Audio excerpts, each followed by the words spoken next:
அனைவருக்கும் வணக்கம். நியூஸ் 18 தமிழ்நாடு தொலைக்காட்சியின் மக்கள் சபை நிகழ்ச்சிக்கு உங்களை வரவேற்கிறோம். ஊடகங்களினுடைய தலையாய பணியை சிறப்புற செய்து வருகிற நியூஸ் 18 தமிழ்நாடு தொலைக்காட்சி மக்களை சுற்றி நடக்கக்கூடிய அன்றாட விஷயங்களை, பேச வேண்டிய விஷயங்களை, விவாத பொருளாக மக்கள் மன்றத்தில் பேச வேண்டிய விஷயங்களை மக்கள் சபை என்கிற வடிவத்தில் பேசி வருகிறது. அந்த வகையில் தேர்தல் மேகம் தமிழ்நாட்டை சூழ்ந்திருக்கிறது. கூட்டணி தொடர்பான பேச்சுவார்த்தைகள் விறுவிறுப்படைந்திருக்கின்றன. தொகுதி பங்கீடு தொடர்பான பேச்சுவார்த்தைகள் ஒருபுறம் தீப்பிடித்திருக்கின்றன. அந்த சூழலில் தமிழ்நாட்டில் ஏற்பட்டிருக்கக்கூடிய இந்த தேர்தல் களம் யாருக்கு சாதகமாக இருக்கிறது, உருவாகி இருக்கக்கூடிய பலமுனை போட்டி என்பது யாருக்கு பலன் தரக்கூடியதாக இருக்கிறது என்கிற வகையில் இன்றைய மக்கள் சபை நிகழ்ச்சி உரையாட இருக்கிறது. இந்த விவாதத்திற்கு வருகை தந்திருக்கக்கூடிய விருந்தினர்கள் 6 பேரையும் உங்கள் சார்பில் அன்போடு வரவேற்கிறேன். திராவிட முன்னேற்ற கழகத்தின் சார்பில் தேனி நாடாளுமன்ற உறுப்பினர் திரு தங்க தமிழ்ச்செல்வன் அவர்களை உங்கள் சார்பில் அன்போடு வரவேற்கிறேன்.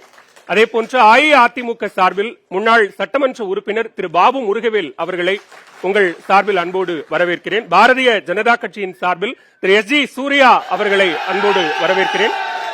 பத்திரிகையாளர் திரு செந்தில்வேல் அவர்களையும் அன்போடு வரவேற்கிறேன். அதே போன்று நாம் தமிழர் கட்சி சார்பில் திரு இடும்பாவனம் கார்த்தி அவர்களையும், கட்சிதான் இளம் கட்சி, கட்சிதான் புதிய கட்சி, ஆனால் நாடறிந்த பேச்சாளர் அன்புக்குரிய திரு நாஞ்சில் சம்பத் அவர்களையும் அன்போடு வருக வருக என்று வரவேற்கிறேன். 2026 சட்டமன்ற தேர்தலில் இந்த பலமுனை போட்டியால் பலன் யாருக்கு என்ற தலைப்பில் இந்த விவாதத்தை தொடங்கி வைக்கிறார் அன்புக்குரிய பேச்சாளர் திரு நாஞ்சில் சம்பத் அவர்கள். யாருக்கு பலன் என்ற கேள்விக்கு 2026 ஆண்டு தளபதி விஜயின் ஆண்டாக புலர்ந்திருக்கிறது என்பதை இங்கே பதிவு செய்ய கடமைப்பட்டிருக்கிறேன். ஒரு தேர்தலை சந்தித்த அனுபவம் இல்லாமல் தேர்தலுக்கு வருகிற கட்சி எப்படி தேரும் என்று தேராதவர்கள் எல்லாம் கேட்கிறார்கள்.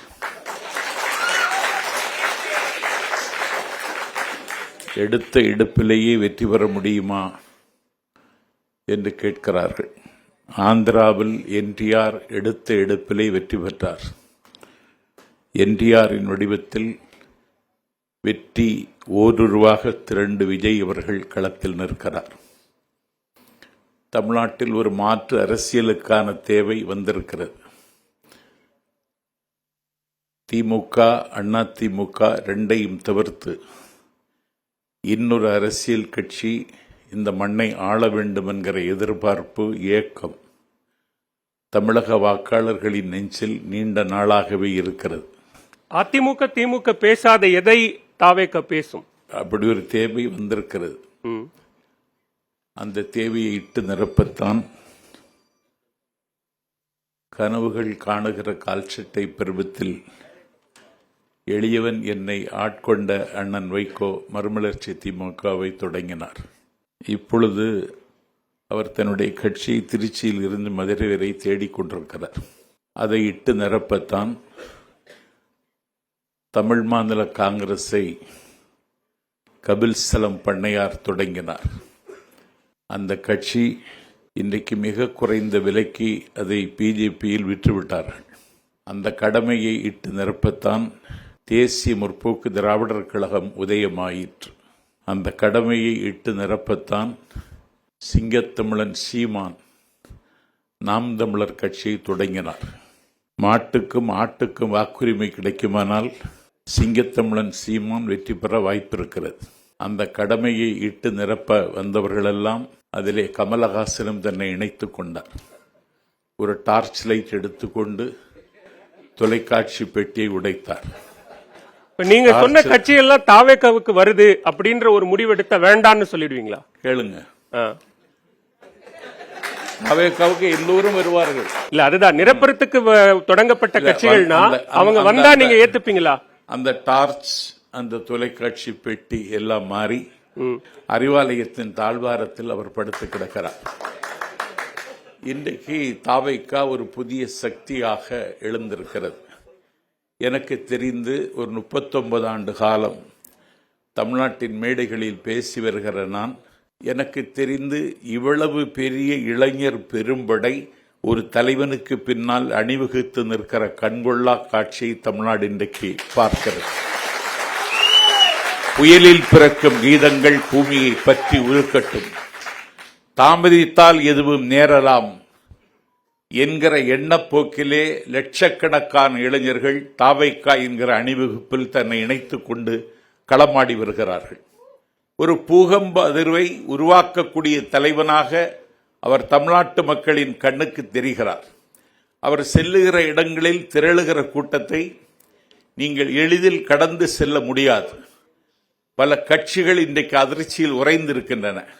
தாவைக்கா என்கிற பெயரை சொல்லுவதற்கே தயங்கியவர்கள், அவர்களுக்கு நாக்கு சுளுக்கெடுத்து விட்டது. ஆனால் இன்றைக்கு தாவைக்கா எதிர்க்கட்சியாக வரும் என்று பேச ஆரம்பித்திருக்கிறார்கள் என்றால், எதிர்க்கட்சியாக வருகிற கட்சிதான் ஆளுங்கட்சியாகும் என்கிற அதிசயத்தை நாங்கள் நிகழ்த்த இருக்கிறோம். ஒரு நீண்டகால பிரச்சனைக்கு பேசக்கூடியவர் தன் பிரச்சனைக்கும் தமிழ்நாட்டு பிரச்சனைகளுக்கும் ஏன் பேச மாட்டேங்கிறார் அப்படின்னு கேட்கிறாங்க. தன் பிரச்சனை என்னது? திரைத்துறை சார்ந்த பிரச்சனைக்கோ இல்ல தமிழ்நாட்டில் நடக்கிற மிகப்பெரிய திருப்பரங்குன்றம் மாதிரியான சர்ச்சைகளுக்கோ ஏன் பேசாமல் இருக்கிறார்? பிரச்சனையில் பேச முடியாது என்றல்ல, பேசக்கூடாது என்று முடிவெடுத்திருக்கிறோம். மௌனமாக இருக்கிற தாவேக்கா எடுத்த முடிவுதான் நல்ல முடிவு என்று தாவேக்காவின் தலைவர் விஜயை சந்தித்து இன்றைக்கு கட்சியில் இணைத்துக் கொண்டார். ஆகவே அதிலே அவளோட கோரமான அரசியல் இருக்கிறது. நான் அதை யாரையும் காயப்படுத்த விரும்பவில்லை. அந்த கோரமான அரசியல் சீக்கிரம் வெளிப்படும். ஆனால் தமிழ்நாட்டினுடைய பிரச்சனை எதுவென்று தெரிந்து கொண்டுதான் எங்கள் தலைவர் தன்னுடைய பயணத்தை தொடங்கியிருக்கிறார். அது பல அதிகாரத்தில் இருக்கிற சக்திகளை அதிர்ச்சியில் உறைய வைத்திருக்கின்றன. எனக்கு தெரிந்த இந்திய வரலாற்றில் ஒன்றிய அரசையும் மாநில அரசை ரெண்டு அதிகாரங்களை கேள்வி கேட்டது மட்டுமல்ல, அரசியல் எதிரி கொள்கை எதிரி என்று பாகுபாடு செய்து ரெண்டு எதிரிகளை ஒரே நேரத்தில் எதிர்கொள்ளக்கூடிய துணிச்சலும் ஆளுமையும் பேராண்மையும் எங்கள் தளபதி இருக்கிறது என்பதை அவர் இன்றைக்கு நிரூபித்து வருகிறார். தமிழ்நாட்டில் நிறைய பிரச்சனைகள் இருக்கிறது, சம்பவங்கள் நடக்கின்றன. ஏதோ ஆங்கொன்று மீங்கொன்றுமாக நடக்கிற சம்பவங்களை வைத்துக் கொண்டு தமிழ்நாடு கெட்டு போய்விட்டது, பட்டு போய்விட்டது என்று நான் பேசுவதற்கு தயாரில்லை. இந்த அரசாங்கத்திற்கு அது நோக்கமும் இல்லை. இந்த அரசாங்கம் மக்கள் நல திட்டங்கள் என்கிற பெயரால் அறிவிக்கிற திட்டங்களில் நடைமுறைப்படுத்துவதில் நிறைய சிக்கல்கள் இருக்கின்றன என்பதை விட நிறைய ஊழல்கள் இருக்கின்றன. 505 வாக்குறுதிகளில் 66 வாக்குறுதிகள் முழுமையாக நிறைவேற்றப்பட்டிருக்கின்றன. 66 வாக்குறுதிகள் அரை குறையாக நிறைவேற்றப்பட்டிருக்கிறது. இதை ஒரு புத்தகமாகவே ஒருவர் அச்சடித்து வெளியிட்டிருக்கிறார். இந்த புத்தகத்துக்கு பதில் எழுதுவதற்கு திமுக தயாராகாது எனக்கு தெரியும். ஆனால் நீங்கள் என்ன செய்வீர்கள் என்று கேட்டால், எது பிரச்சனையோ அந்த பிரச்சனையினுடைய தீர்வை நோக்கி பயணப்படுகிற ஆற்றல் எங்கள் தலைவருக்கு இயல்பாகவே வந்திருக்கிறது. இன்னும் சொல்ல போனால், தமிழ்நாட்டினுடைய பிரச்சனைகளினுடைய வேர்களை தேடிய பயணமாக எங்கள் பயணம் இருக்கும். ரெண்டு கட்சிகளுக்கு மாற்றாக ஒரு மாற்று குறையாத ஒரு அரசியலை தமிழ்நாட்டில் நடத்துவதற்கு எங்கள் தளபதி தயாராக இருக்கிறார். நாம் தமிழர் கட்சியின் சார்பில் திரு இடும்பாவனம் கார்த்தி அவர்களை பேச அழைக்கிறேன். 60 ஆண்டுகளாக திமுகவும் அதிமுகவும் வாக்களை பெற்று அதிகாரத்தில் அமர்கிறது. இவங்க ஆட்சியோட குடும்ப தாழாம அவங்க ஆட்சியோட குடும்ப தாழாம இவங்க மாறி மாறி நம்ம வாக்கு செலுத்துறோம். ஆனா ரெண்டு ஆட்சி எப்படி இருக்குன்னா, அதிமுக ஆட்சியில கொடுமை நடக்குதுன்னா திமுக ஆட்சினா அதே கொடுமை, அதிமுக ஆட்சியில் அடக்குமுறைனா திமுக ஆட்சினா அதே அடக்குமுறை. இவங்க ஆட்சி நடத்துறப்ப அவங்க பேசுறாங்க, அவங்க ஆட்சி நடத்துறப்ப இவங்க பேசுறாங்க, மாறி மாறி லாவணி கச்சேரி பாடுறாங்க. ஆனா ஆட்சி முறையில நிர்வாக முறையில எந்த மாற்றமும் இல்லை. அதிமுகவின் ஆட்சி காலத்தில் என்னவெல்லாம் சத்தமாக நடந்ததோ அதெல்லாம் திமுகவின் ஆட்சியில் சத்தம் இல்லாமல் நடக்குது. அதிமுகவோட ஆட்சி காலத்தில் மதுபான கடை திறக்கப்பட்ட போது திமுக போராடியது. இந்தியாவிலே இளமது விலை கொண்ட மாநிலம் தமிழ்நாடு, மதுக்கடைகளை மூட வேண்டும் என்று போராடியது. வீட்டு வாசல கருப்பு கொடி ஏந்தி கருப்பொடி தெளித்து குடும்பத்தோடு போராட்டம் நடத்தியவர் ஐயா ஸ்டாலின். ஆனா இன்றைக்கு திமுக ஆட்சி காலத்தில் மதுவிலக்கை கொண்டு வர்றாங்களா? அதற்கான முனைப்பு இருக்கானா? இல்லை. எதுக்கு எடுத்தாலும் அண்ணாவை சொல்றாங்க, அண்ணாவின் வழி ஆட்சி நடத்துறோம்னு. அந்த அண்ணா சொல்றாரு, மதுபான கடை நடத்தி வருமானம் ஈட்டி ஆட்சியை தொடர வேண்டும் நிலை வந்தா நான் துண்டை உதறி தோல்ல போட்டு நடைய கட்டுவேன், அப்படிப்பட்ட ஆட்சியே தேவையில்லைங்கிறது. ஆனா ரெண்டு வரும் கட்சியும் மதுபான கடை நடத்தி வருமானம் ஈட்டுகிறது. அதே அண்ணா சொல்றாரு, தங்கத்தை தவிட்டுக்கு விற்கலாமா, வாக்கை காசுக்கு கொடுக்கலாமான்னு கேட்கிறாரு. ஆனா ரெண்டு வரும் திராவிட கட்சியும் காசு கொடுத்து வாக்களை பெறுகிறது. வரப்போகிற சட்டமன்ற பொதுத் தேர்தலில் இந்த 4 முனை போட்டியில திமுகவும் அதிமுகவும் ஒரு சட்டமன்ற தொகுதிக்கு செலவு செய்ய போற தொகை மிக குறைந்தது 20 கோடி, அது 50 கோடியாக உயரும். ஆனா ஒரு சட்டமன்ற உறுப்பினரோட தொகுதி மேம்பாட்டு நிதியே மொத்தமா சேர்த்து 15 கோடி தான். அப்ப இந்த அமைப்பு முறையில திமுகவும் அதிமுகவும் தொடங்குற இடத்துலயே ஊழல் இருக்கு, லஞ்சம் இருக்கு, முறைகேடு இருக்கு, நிர்வாக சீர்கேடு இருக்கு. காசு கொடுத்து வாக்களை பெற்றுவிடலாம் என்றால் அங்க என்ன நல்லாட்சி இருக்கும்? ஓட்டுக்கு பணம் கொடுக்க வேண்டாம்ங்கிற விழிப்புணர்வு நீங்க தேர்தல் களத்துல ஏற்படுத்தினீங்கல்ல, அதோட தாக்கம் என்ன? 36 லட்சம் வாக்குகள் அதன் தாக்கம். காசு கொடுத்து வாக்களை பெறக்கூடிய இந்த களத்துல நான் சத்தியம் சொல்லுவேன், நாம் தமிழர் கட்சி பெற்ற அத்தனை வாக்களும் கோட்பாட்டுக்கு, கொள்கை உறுதிப்பாட்டுக்கு, தத்துவத்துக்கு இருந்த வாக்கு. ஆனா திமுக அதிமுக சொல்லுமா? நாங்க பெரிய கட்சி திமுக சொல்லும், நாங்க பெரிய கட்சி அதிமுக சொல்லும். தேர்தல் ஆணையம் வச்சிருக்கக்கூடிய உச்ச வரம்பு 40 லட்சம் ஒரு சட்டமன்ற தொகுதிக்கு. இந்த 40 லட்சத்துக்கு உட்பட்டு இல்ல 40 லட்சம் செலவு பண்ணி திமுகவும் அதிமுகவும் எங்களை தோக்கடிச்சிட்டோம், தோல்வி இருக்கிறோம். நீங்க எப்படி வெல்றீங்க? முறைகேடு பண்ணி வெல்றீங்க. நேர்மை இருக்கா, உண்மை இருக்கா? நாங்க நல்லாட்சி தர்றோம். யார் நல்லாட்சி தர்றா? ஒரு ஆட்சியை நல்லாட்சி யார் சொல்லணும்? எந்த மக்கள் வரி செலுத்தி வாக்கு செலுத்தி அந்த ஆட்சியை தேர்ந்தெடுக்கிறாங்களோ அந்த மக்கள் ஆட்சியை நல்லாட்சி சொல்லணும். ஆனா தூய்மை பணியாளர்கள் போராடுறாங்க, ஆசிரியர் பெருமக்கள் போராடுறாங்க, செவிலிய பெருமக்கள் போராடுறாங்க. அந்த போராட்டத்தை துளி கூட எடுத்து பார்க்கல திமுக அரசு. ஆனா என்ன சொல்றீங்க? நாங்க நல்லாட்சி கொடுத்து கொண்டிருக்கோம். என்ன நல்லாட்சி? அதிமுக ஆட்சி காலத்தில் தூத்துக்குடி துப்பாக்கி சூடு அன்றைக்கு திமுக பேசியது, நாங்க குற்றவாளிகளை கூண்டேத்தோம். நாங்க எந்த குற்றவாளியை கூண்டேத்தாங்க? அது தொடர்புடைய அதிகாரிகளுக்கு பதவி உயர்வு கொடுத்தது இதே திமுக அரசு. சாத்தான்குளம் படுகொலையின் போது காவல் நிலையம் சாத்தான்களை கூடமாக மாறி வருகின்றது சொன்னது ஸ்டாலின். இன்னைக்கு திமுக ஆட்சியில எத்தனை காவல் நிலைய மரணங்கள்? அதிமுக ஆட்சியில் என்ன கொடுமையோ அதே திமுக ஆட்சியில. அதிமுக ஆட்சியில ஐயா ஸ்டாலின் குட்காவோட சட்டமன்றத்துக்கு போனார். எதுக்கு போனீங்க? சட்டசபைக்குள்ள குட்காவோட வரக்கூடாது அப்படின்னு கேட்கிறப்ப, இல்ல குட்கா எளிதா கிடைக்குது, அதை எடுத்துக்காட்டதான் கொண்டு வந்தார். இன்னைக்கு சட்டசபைக்குள்ள கஞ்சாவோட போகலாமா? தமிழ்நாட்டில் கஞ்சா இல்லாத ஒரு ஊர் இருக்கா? ஒரே ஒரு ஊர்.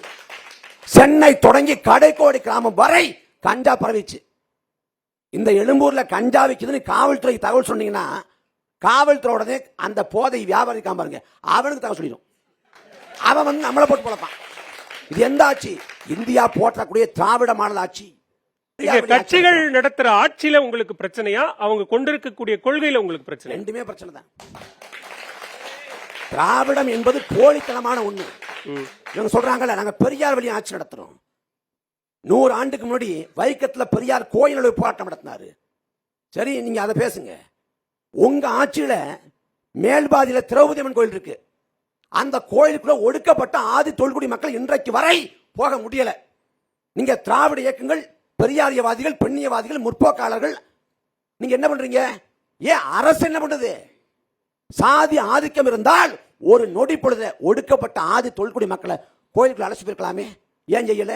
இதெல்லாம் சமூக நீதியா? இதான் திராவிட மாடலாட்சியா? கேட்டா நீங்க சங்கி, நீங்க பிராமண கடப்பா எடுத்துட்டீங்க. உங்களுக்கு என்ன பிரச்சனை? பிராமணியம் பிரச்சனையா, பிராமணர் பிரச்சனையா? உங்களுக்கு பிராமணியம் தான் பிரச்சனை. நாங்க பிராமணிய கடப்பாறை எடுக்கலையே, பிராமண கடப்பாறை தான் எடுத்திருக்கோம். நீங்க எஸ்வி சேகர் எடுத்தீங்களே, அது யாரு? மைத்ரேயன் யாரு? எஸ்வி சேகருக்கு போராடிய பொதுமக்கள் இங்க இருக்காங்க, அவங்க யாரு? பாஜக. பாஜக பாஜக தமிழ்நாட்டில் ஒண்ணும் இல்லாத செல்லா காசு. ஆனா பாஜக வளர்த்து கொண்டிருப்பதே நீங்க தான். திருப்பரங்குன்ற மலைவாரத்தில் யார் பாஜகவுக்கு பாதை போட்டது? 300 ஆண்டுக்கு மேல அந்த தர்காவில் ஆடு கோழி படப்பட்டு வருது. 300 ஆண்டுக்கு மேல. ஆனா திமுக ஆட்சி கடந்த 2024 ஆண்டு 24ஆம் ஆண்டு டிசம்பர் 20ஆம் தேதி அங்க அபுதாகின்னு ஒருத்தர் ராஜபாளையத்துக்கு போறப்ப ஆடு கோழி பரடக்கூடாதுன்னு தடைய போடுது. யாரு? திமுக அரசு. அண்ணன் பாக்குறேன், அண்ணன் தங்க தமிழ்ச்சொல்ல பேட்டில சொல்றாங்க, முஸ்லீம் மேல தான் தப்பு, அவங்க தான் தேவையில்லாம பண்றாங்கன்ட்டு. அப்ப யார் பாதை போட்டா? அந்த இடத்துல மத பதற்றத்தை உருவாக்கியது யார்? நீங்க, திமுக. நீங்க தான். உண்மையிலே பாஜகக்காரங்க திமுகவோட வரலாற்றை படிச்சாங்கன்னா அவங்க திமுக கொண்டாடுவாங்க. பாபர் மசூதி இடிப்புல பாஜகவுக்கு நேரடி தொடர்பு இல்லை என்று பேசுவார் ஐயா கருணாநிதி. திராவிட கழகம் போல RSS ஒரு சமூக இயக்கம் தான் என்று பேசுவார் ஐயா கருணாநிதி. குஜராத் படுகொலையின் போது மோடியை காப்பாற்ற பார்லிமெண்ட்ல வாக்கு செலுத்தியது இந்த திமுக. எல்லா பாதகத்தையும் இவங்க தான் பண்ணாங்க.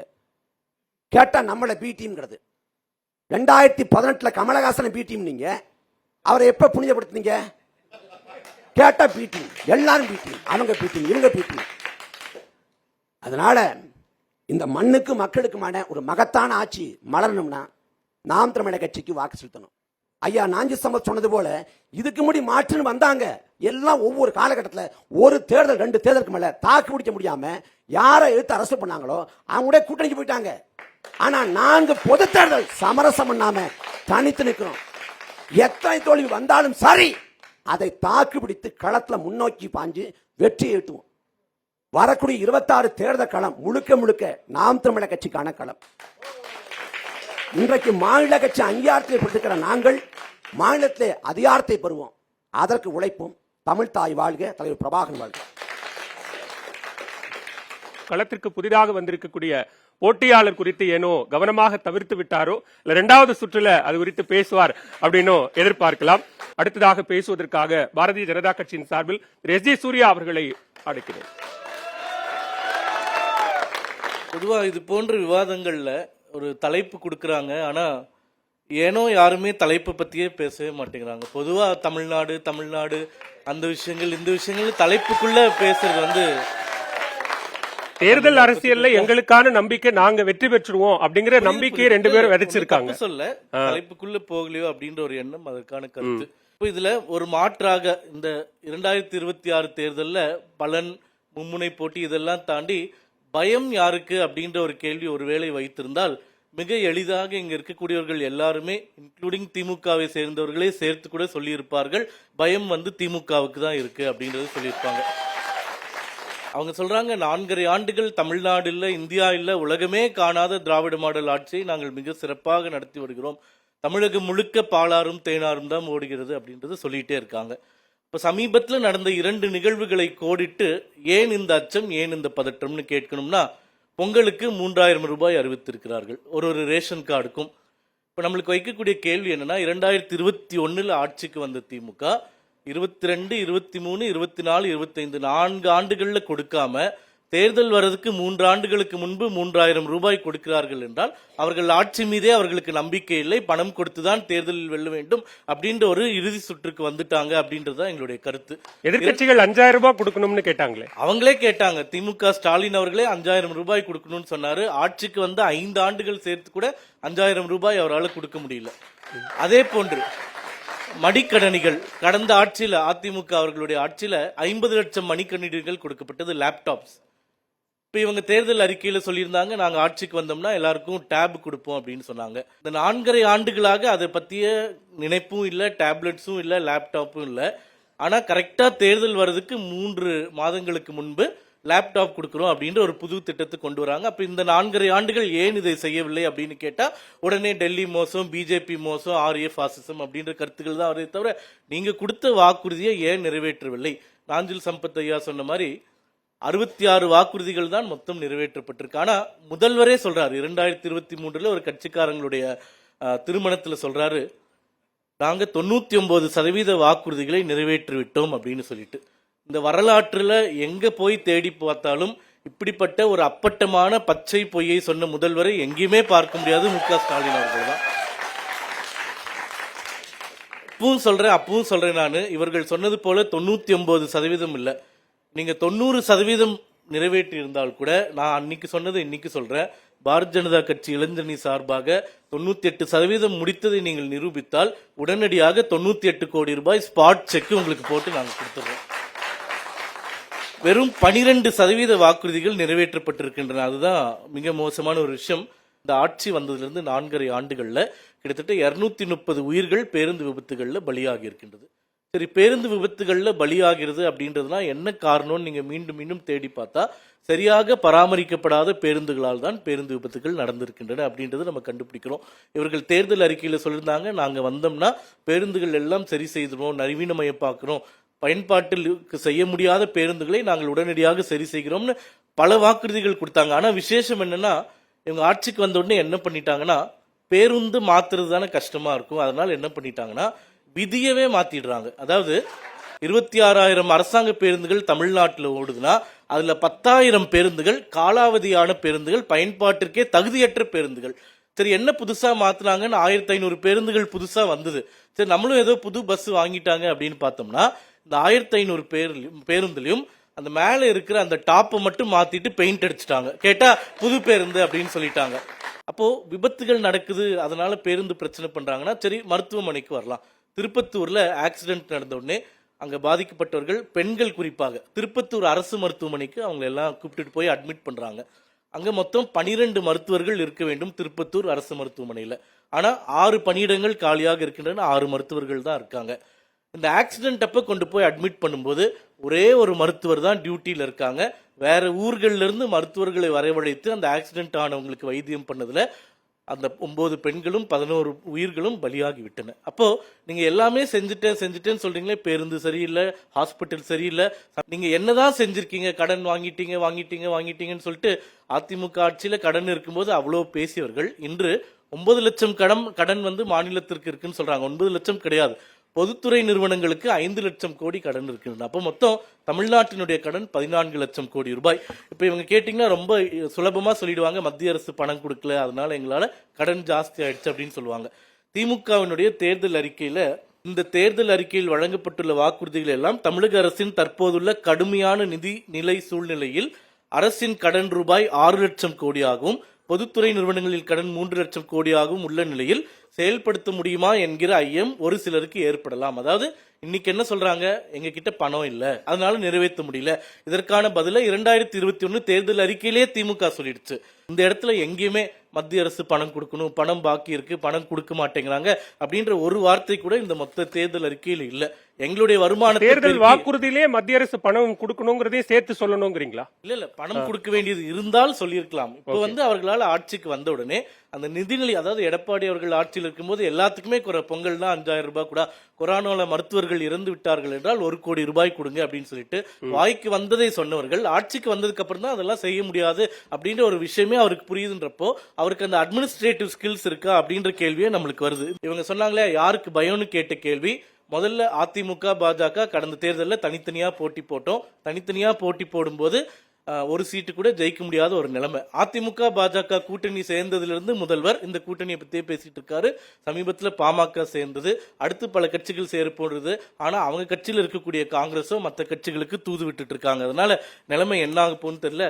இறுதியா நம்ம இடும்பாவனம் கார்த்திக் நான் சொன்ன ஒரே ஒரு விஷயத்துக்கு பதில் சொல்லிடுறேன். அதாவது இந்த உள்ளாட்சி தேர்தலில் முனிசிபல் கார்பரேஷன் சொல்லக்கூடிய மாநகராட்சி தேர்தலில் பாரதிய ஜனதா கட்சி தனித்து போட்டியிட்டு 26 இடங்களை வென்றது. நாம் தமிழர் ஒரு இடத்தில் கூட வெல்லவில்லை அப்படின்றது புரிஞ்சுக்கணும்.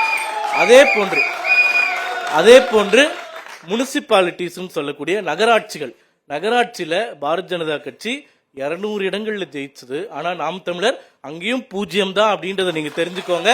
அதனால செல்லா காசு யாரு இல்லை அப்படின்றத மக்கள் முடிவெடுத்துக் கொள்வார்கள். நன்றி, வணக்கம். அடுத்த பேச்சாளரை அழைக்கிறோம். திரு செந்தில்வேல் அவர்களை தங்களது வாதங்களை முன்வைக்க அழைக்கிறேன். நியூஸ் 18 தமிழ்நாடு தொலைக்காட்சி நேயர்களுக்கும் நண்பர்கள் கொஞ்சம் ஒரு நிமிஷம் தயவு செய்து அமைதியா இருக்கணும். நான் ஏற்கனவே தொடக்கத்தில் சொன்னது ஒரு நிமிஷம் திரு செந்தில், ஒரு நிமிஷம்.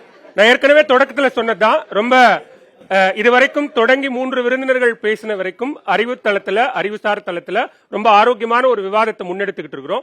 அதை நீங்க கண்ணியமா கடைபிடிப்பீங்கிற எதிர்பார்ப்போட தான் இருக்கிறோம். அதனால தயவு செய்து ஒத்துழைப்பு கொடுத்து நிகழ்ச்சியை நடத்த விடுங்க. கண்டென்ட் இருந்துச்சுன்னா அமைதியா இருப்பீங்க. உங்க சார்பாக பேச வந்திருக்கக்கூடிய விருந்தினர்களின் மீது உங்களுக்கு நம்பிக்கை இருந்தாலும் நீங்க அமைதியா இருப்பீங்க. அந்த 2 இல்லைன்னா சத்தம் போடலாம், எனக்கு ஒன்றும் பிரச்சனை இல்லை.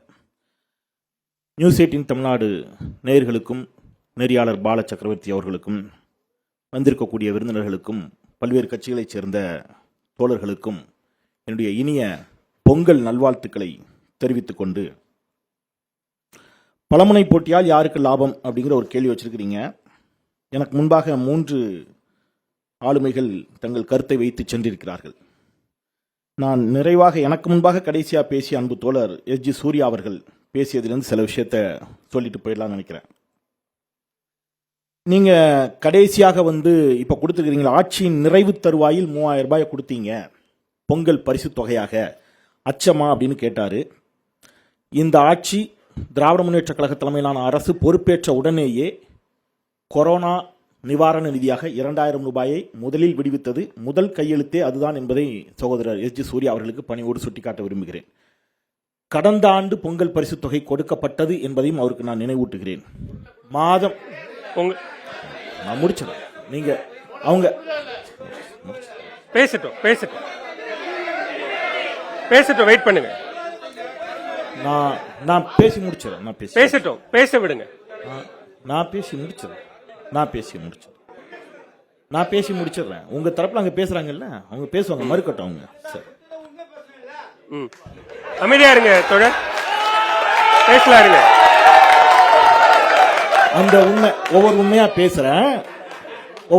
பேசுறேன். எல்லா உண்மையும் சுடும். கொஞ்சம் அமைதியா கேளுங்க. பொறுமை இருக்குல்ல, பயம் இல்லையே, ஒன்னும் பயம் இல்லைல்ல, அப்ப தைரியமா இருக்கீங்கல்ல, பொறுமையா இருங்க.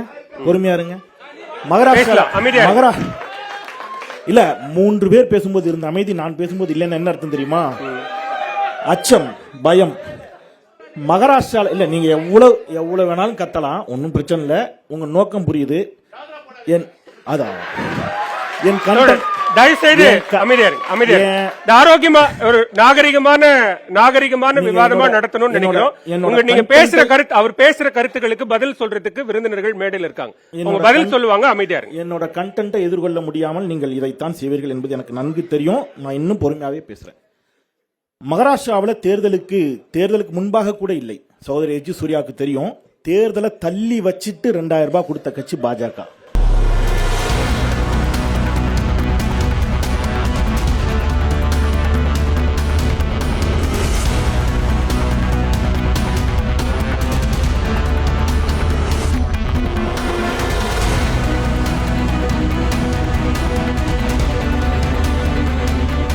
இந்த அரங்கிலிருந்து வெளியேறுகிறேன். வேண்டாம், நீங்க பேசுங்க. நான் அதற்கான பொறுப்பை ஏற்கிறேன். அந்த கண்ணியத்தை காப்பாற்றுவதற்கான பொறுப்பு கண்ணியமான கூட்டம் இல்லை. நீங்க பேசுங்க, நீங்க முதல் சுற்று பேசுங்க. அடுத்த சுற்றில் அப்படி ஒரு குறைகள் ஏற்பட்டா நான் அதை சரி. இந்த இடத்தில் நீங்க இல்ல உட்கார்.